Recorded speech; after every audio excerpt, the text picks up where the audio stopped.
Welcome to the Voice of Retail podcast. My name is Michael LeBlanc, and I am your host. This podcast is produced in conjunction with Retail Council of Canada. Peter, welcome to the Voice of Retail podcast. How are you doing today? I'm doing well, Michael. Thank you for having me. It's a pleasure. I've been talking to you for a long time, and it's nice to be on your show finally. Well, it's great to have you on the mic. Very exciting days for MEC, and just such a treat for me to catch up and start talking about that. So it's not the first time I've had a leader from MEC on the podcast, but it's your first time. Tell us a little bit about yourself and your background, what you do for a living. Oh, perfect. So for those listening at home, I'm the CEO for MEC. I've been with MEC, or MEC as a lot of people call it, for almost 5 years now in various capacities. And, I grew up on the North Shore of Vancouver, spent my life, in the forest, either biking or skiing or doing whatever we used to do in the forest.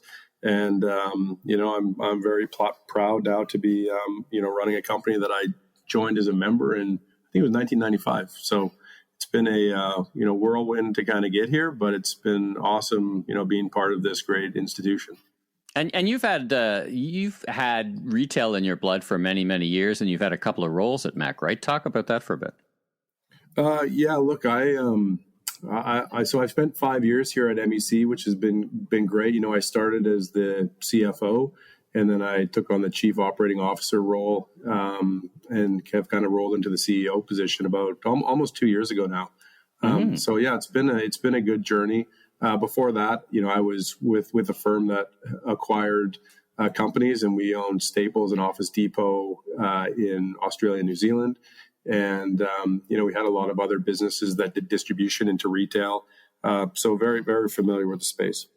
Did you always want to be a retail? Sometimes it's been described as the accidental career, but is it something you were always drawn to, or are you drawn to the math? I mean, if you're a finance or a math person, retail is a great place to be. What drew you to the industry? I was more drawn to the MEC business and the outdoor space more so than being a retailer specifically. What I love is the product that we sell, and the mission that we try to accomplish about getting people outdoors. That's a very big part of how I grew up and how I still am. And so it was more. It's funny, people always say, "Oh, you're in the retail business," and I'm always like, "Well, I guess you could say we're in the retail business, but it's really more about being in a business that promotes an active lifestyle, and that's probably the most important thing for me, Michael." So I have some international listeners. So let's talk about MEC. Let's not assume everybody knows MEC. Give us a few minutes about the origin story, which is a pretty fantastic origin story. The heritage is a co-op, and then the transition to a private company. Then we'll get to the latest development in the MEC story. But tell us about the business and what makes you different in a very competitive environment. Yeah, look, MEC started in the early 70s. A group of students at the University of British Columbia would drive down to REI in Washington, buy a bunch of climbing gear, drive it back and sell it out of their van on the campus of the University of British Columbia. From that, they evolved into setting up their own stores and forming a co-op model, leveraging the same model that REI was using in the U.S. And then over a 50-year period, evolved and grew across all of Canada. And basically had 21 stores by 2020, and basically if you walk into an MEC store, it's often referred to as a candy store for the outdoors. It has everything that you need to go camping, to go climbing.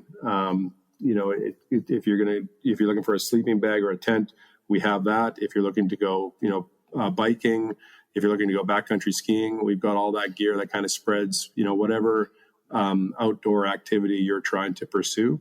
And we've evolved across Canada to be probably one of the most recognized brands, period, not just in the outdoor, across the Canadian market. And it's become a real institution in the Canadian market.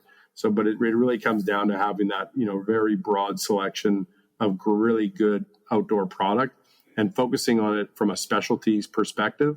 You can get a lot of mass merchants that sell a lot of product, and they sell, the cheap product, and they sell good product.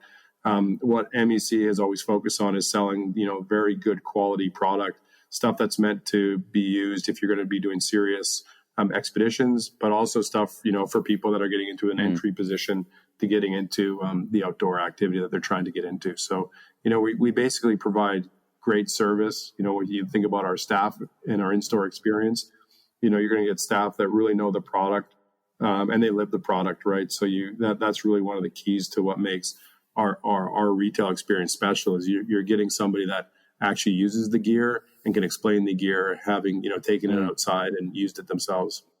How do you that last part, the employees who kind of live the lifestyle? How do you I mean, you obviously hire for that, but once you're a MEC employee, how do you inculcate that or keep that going and familiarity? Many retailers would offer like a product discount or something like that to make some sort of way to engage the employees. How do you guys do it? Yeah, I think you're what you touched on is, first of all, we hire people that have, a passion for the outdoors. And once you have that passion for the outdoors, the education of your product and getting to know the product better is a process of more self-discovery. Obviously, we provide a lot of tools and training to our staff. We bring our vendors in, we do our own trainings to help people understand the technical aspects of product. But then we do something called a Rad Day. And a Rad Day basically is anybody across our company can take a day and just go outside. And then what they do is they bring pictures back of what they did. And, you see these epic adventures these people go on for a day. The other thing is with our store staff, we actually pay for them to go outside as groups and use gear. So they'll basically say, we're going to go test out, the latest backpacks or footwear or tent sleeping systems. And the group of, 10 or 15 of them from a specific store will go out and spend the day testing all the gear, and they get paid to do it. So we're kind of constantly always, pushing learning and development as one of the key attributes of what, people get when they come and work at MEC is getting to really know that product.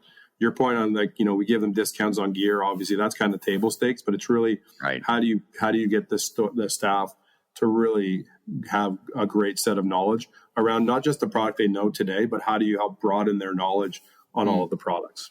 I mean, there's nothing like an associate saying to you, I used this camping and this is where it worked really well. What are you using for? Oh, that'll work great. Or you should probably choose something different based on what you're doing, right? I mean, there's one thing to have PK or product knowledge. There's another thing to do what you guys do, right? Which is really immerse them, right? I think one of the most telling things, Michael, is that we have certain staff, and it's you always look at it and you're like, as an executive, you're like, oh man, that's tough. But we have a lot of staff in our stores that'll tell you, look, this isn't meant for you. I know you want this product, but this is not the product you need. And, sometimes having a staff member say, like, that's not what you want. I know you want it, but it's not what you actually need for what you're trying to do. You need something different. That's a really hard thing because, you get somebody that says, well, I want this. This is what I want. I've been told I need this. Yeah. And it's like, well, it doesn't fit you right. Or it doesn't fit for the purpose of what you're trying to do, or the weather conditions are different from what you are being told. And, I think having that level of ability to say those things on the floor is important. I remember there was a moment, Michael, during COVID when, snowshoes were at a premium. You couldn't get them. You couldn't find them. And every store across Canada was sold out. We basically, our merch team had gone and procured the set of snowshoes. And we realized very quickly that they actually weren't a great snowshoe, and they had, some attributes to them that weren't great. And our store staff basically, and I remember this was right before the Christmas holiday, our store staff were in a meeting saying, hey guys, this stuff, it actually doesn't work. So we're going to pull it off the floor. And if members are asking for it because they've heard somebody that we've had some snowshoes, you need to tell them what the challenges are with it, because we don't want to sell a product that's not a great product. And so I think that those are the things that build that level of trust with the consumer or with our members that are important and that are fundamental, is making sure that, your staff are basically giving really good advice and giving the right advice for what people need. Now, you said something interesting there that maybe not everybody picks up on, but you called customers members. Now, MEC has gone through a process of, in its origin, and for many years it was a co-op and, owned by the members. I had membership, and then it transitioned as part of the private equity and the changes in and around COVID to be a company. But in my observation, you seem to have managed that. And that was risky, right? That kind of level of change at the customer level, notionally, a lot of people thought that was great risk, but you guys managed it really well. And talk about that transition between company, co-op and company from a customer perception and engagement perspective. The comment on calling people's members versus customers, for us, we know we were founded as a member-owned cooperative. We've maintained that member attribute as part of how we operate our business because it is so fundamental to what we do. And really, when we changed the business and looked at it going from the co-op to the company, we said, look, we have to continue to put the member at the center of what we do. We recently relaunched our membership program almost a year ago to basically reinvigorate what it means to be a member and to provide benefits back out into the community. And that's been very well received so far as we continue to view that, people, they've joined as members, they still get member benefits. The member benefits might have evolved over time, but they're very reflective of what is kind of standard out there in the market now. And look, I think when we looked at the going from co-op to company, it definitely had some risk. But by and large, I think what the Canadian consumer is looked at is said, look, the value that you provide is beyond, what the original kind of origins of the co-op model were. And we still stay true to so much of what, the co-op was founded on. That I think the member, it continues to resonate with them in terms of, that value. And again, it goes back to that trust of product and really good value for what we deliver. Now, do you opt? I know there's some loyalty program, let's say conventional loyalty program components to that now. Like, do you talk about your loyalty program as it exists today, the member rewards program? It's before it was kind of, we were all part of a co-op. Now, I wouldn't call it conventional, but there's some conventional attributes to it as a loyalty program. Yeah. Yeah, with our new loyalty program that we launched last year, what we wanted to do is ensure that people got a very similar benefit to what they were getting before when they were in the co-op. When you were in the co-op, you used to get, if you spent money in the year, you would get a rebate check or a refund or a discount off future buys. And it kind of that evolved, and we saw a similar thing happen at REI, where their program has had to evolve over the last few years. But what we effectively wanted to do was say to people, look, if you're buying from us similar to how you were before, when you buy, you get a discount in the future. And so that's what our business model provides now with the loyalty program, is continuing to provide a discount based on how much you spend. And we get things that are like, on your anniversary of becoming a member, you get discount. You get exclusive discounts on select collections when they come out. And you get, bike and ski service. And then the other thing that we get is we do a lot of events in our store that draw like hundreds and hundreds of people to them. And, we provide, if you sign up for the loyalty member program, you basically get early access to those events and priority to those events. And then I think the other thing is, like, at certain times of the year, we give, gifts with purchase when you buy certain things. And then I think that one of the most fundamental things that MEC was always founded on was this concept of the rock solid guarantee. And, that basically says that if you sign up, if you're a member, you can bring product back to the extent it, doesn't meet your needs for various, whether it's a warranty issue, or what have you. There's a couple of you got to put a couple of caveats in that, or you put a couple of caveats back from. But it's a pretty, in the industry, it's probably the top in terms of guarantee programs that are provided out there, and that's a big thing that MEC has always been founded on, is saying we stand by our product when we buy it, when our merchants buy the product and we're selling it to you, we're standing by it. And that's always been a fundamental core that, members have always received as the co-op and have continued to receive currently. One of my favorite brand stories is when last year, I think it was last year, a year and a half ago, there was the kind of review of going back to the old, let's call it the old MEC logo, because at one point, everyone's looking for growth, and there was a rebrand in the late about 8-10 years ago. And then when you reintroduce the kind of historical logo with a few updates, the members really responded so well to that. So it got me thinking about brand and origin and history. And now you got a new phase of the company. So let's talk about that. So not only are you, you're like that old Schick commercial, right? I like the business so much I bought it. You're now back in Canadian hands, so to speak. You were with Private Equity Group for a couple of years. Let's talk about the recent sale and you know, you didn't just sell the company. You're part of the buying team. So take us through what happened and who owns you. You know, we were obviously acquired by a private equity firm in 2020.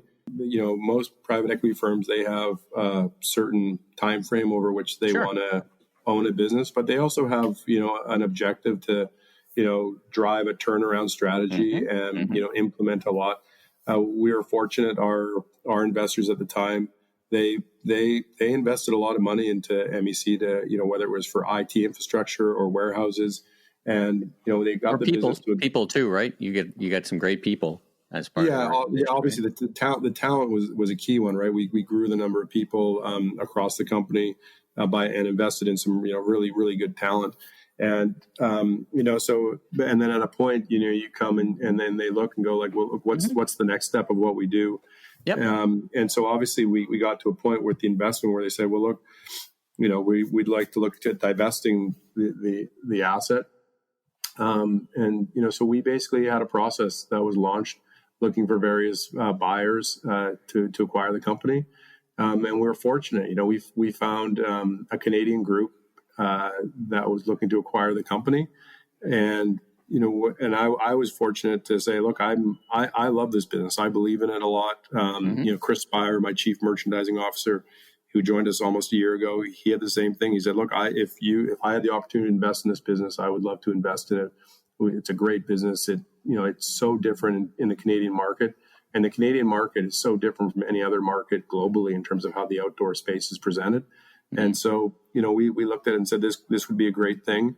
The, you know, Canadian ownership group that we have, you know, all brings a different level of value to the group as well. You know, it's not just purely a financial buyer that says, look, I know how to run a leveraged buyout model and make this work. You know, we have a buyer that has a longer term view and, you know, really brings value in terms of having manufacturing expertise. I was going to say some expertise in the product you actually make, which is rare and I've got to think pretty valuable to the business. Yeah.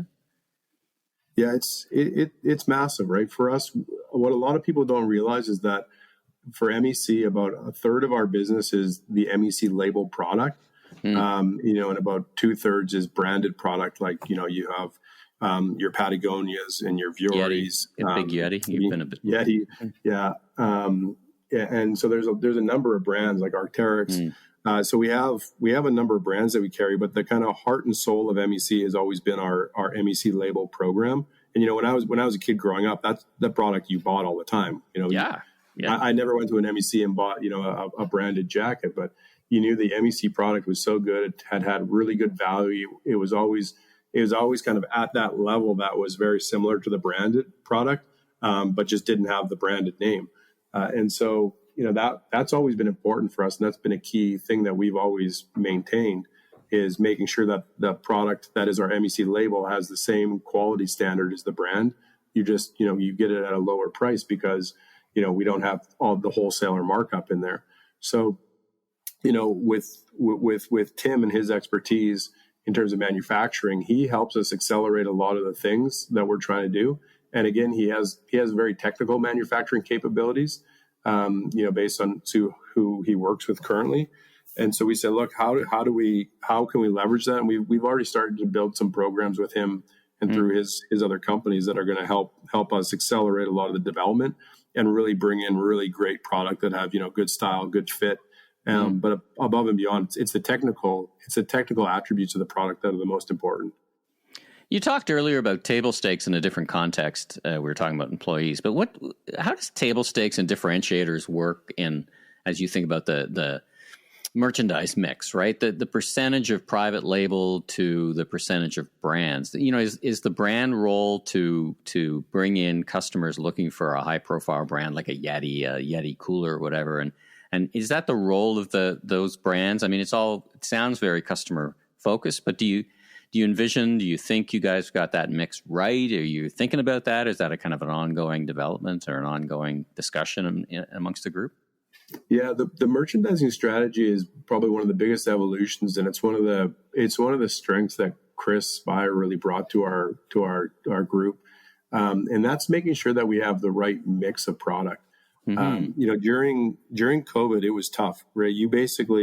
It was a challenge trying to get the right product in. You got what you got, right? You got what you could get your hands on. That's right. Whatever you could get, you got that. And that was, you're kind of at the whim of whoever has some inventory. And then basically coming out of COVID, it was excess inventory everywhere. And so at that point, there was just people flooding the market with a ton of inventory. But now we're in a bit more of a better balanced position in the market where there's, good amounts of inventory. The right brands are really driving growth. And so for the merchandising organization, that big thing that they're focused on is bringing in all of the right brands. And if you bring the right brands in and you put the MEC label product around that, you basically have the right product assortment that drives the consumer and basically gets them thinking, okay, I'm going to go to MEC because they have the brand that has the best brand recognition. And they also have their MEC label, which has very similar value proposition as those branded products. And look, in some cases, our MEC label is a better quality product. And still at a lower price. And that's just because of the, legacy model that was built by MEC, which is saying, look, here's the price point of these products. It's going to be a lower price point. And that's kind of the nature of, what was referred to as private label programs. But that's kind of core to us. And so I think always having the best brands and surrounding it with the MEC label is a really, really strong dynamic. And a lot of brands and a lot of retailers across, Canada and the US would love to have that mix and that ability to leverage your own highly regarded label brand with the branded product. Well, your timing is immaculate, so to speak, because you've got now a bit of a tailwind, perhaps, with the Buy Canadian or everyone thinking a little more nationalistically. I see on your site, we're back in Canadian hands. Do you perceive that there's an advantage to choice more so than there was a year ago to shop? I mean, you've got competitors that are both international and domestic, so maybe it's a little tailwind. Or how do you guys think about the role that being Canadian now plays? And is there a little premium or just better stickiness, or it's just a great thing to say and be part of this great land? How do you conceive of it? It's interesting. The consumer really is thinking, how do I support Canada? And it in February when those tariff talks started coming in, there was a very strong swelling of support. I think that's continued, right? We haven't seen that much of a slowdown in terms of how people are shopping, what they're looking for, how stories are being told through the media, so that continues to, kind of exist in the market. I think fundamentally, though, what you have to be careful of as a retailer is that you don't try to over promote that. Like it's an important attribute. Don't get me wrong, Michael. Like I think it's a great thing that we're part of, being a Canadian brand again, and part of a great Canadian success story. But I think what we have to be careful of is you can't just rely on that, right? You do have to continue to provide really great service and really good value. But look, we're very excited. Like I think it's been, in the 5 years I've been here, the one thing that I constantly hear from both members and our staff is how being owned by Canadians would be better.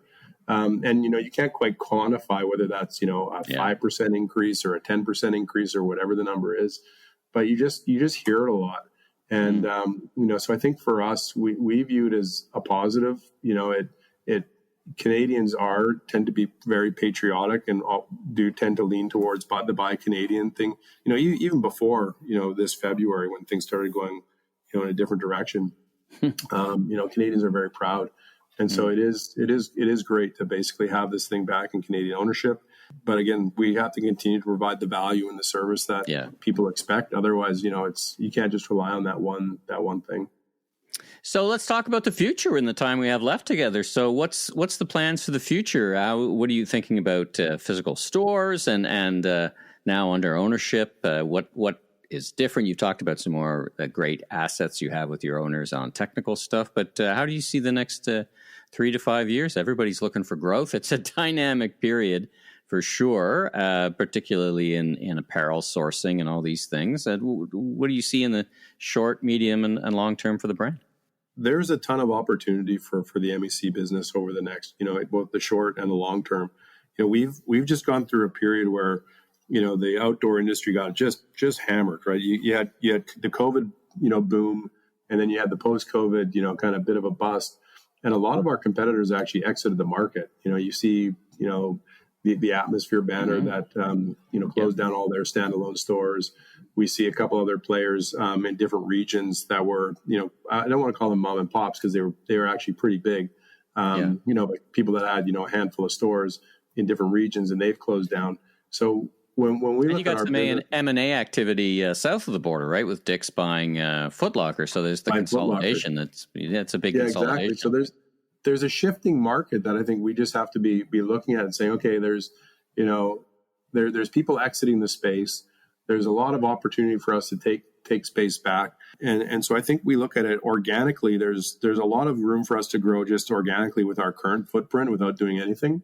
So that's like kind of, that's the step one approach. Step two is obviously we know there's a lot of white space in the Canadian market where we don't have stores. And so we will be looking, on an opportunistic basis. As it happens, there's a little real estate on the market as of today, June 2nd. So probably a little big for you, but you did have a little collab with Hudson's Bay. So you got to at least know a little bit of their locations, right? They're too big for you, but maybe there's something there, right? Yeah, there's a lot of real estate that's about to hit the Canadian market. And, I think there's a lot of people that are trying to figure out how to fill that good, void bad, and ugly, from a retail right? perspective. Good, bad, and ugly real estate. Yeah. Yeah, but look, the beauty of what an MEC store is, we've often said this, like our stores don't have to be in the prime real estate location, and most of them aren't. Like most of them are off main, right? We're not a main on main retailer. Yep. And so like we can be in these, tertiary markets or, in a prime market, but in a C space and drive really good economics. And that's kind of the key to what our business has been all about, is finding locations where we don't have to be main on main. And working with them. So there's a lot of opportunity in the retail space right now with everything that's coming back to market. But again, I think for us, we're looking at it more from a long-term view, right? Sure. In the short term, you could get sideways with a bunch of, trying to get really cute with a lot of these, boxes that are coming up. But I think what we're looking at is saying like, what makes sense for us? Because look, every year there seems to be another retailer that, has a bunch of 20,000 square foot spaces or 30,000 square foot spaces that come up. And so it's just being patient and just kind of managing the situation properly. But look, we see that as a growth area. And then look, I think the big thing for us is just continue to grow our own MEC label product, and find different avenues for that. Because it is kind of that hidden gem within MEC that a lot of people don't really appreciate and understand, but it is such great product. If you look at even our tents and our sleeping bag programs, you can put those up against a lot of other brands and they're, great quality products. So it's just continue to kind of push where we want to push and, find different areas for growing the business. Well, last question for you. You've been through a very dynamic time, to say the least, in a couple of roles. Now you're a business owner. What's advice for the retailers listening? One or two things that they should be thinking about, whether they're owner, operator, employee, executive, about modern retail that you think would help them be successful? Look, I'm probably not going to give any pearls of wisdom here on that, Michael. I think, look, retail is a space that is constantly evolving. I think in the Canadian landscape, right, you have different stages of evolution as compared to other places in the world. But I think the key is, right, you basically just have to find that part of your business that you do really well, and you got to just make sure you focus on it and have like a relentless focus. Because I think you can get very distracted by trying to emulate a lot of other businesses and business models. And that can, you get buzzwords that happen like omni-channel and all these things. And, you basically have to figure out what service you're going to provide and how you're going to provide it best and make sure you really lean into that. And look, retail's tough. You're never going to execute perfect 100% of the time. There's always little situations. You're managing a lot of people. But, I think what you have to figure out is how, like 99.9% of the time, how do you manage your business in the right way and make sure you stay focused on those core things. For MEC, we're a specialty outdoor retailer, right?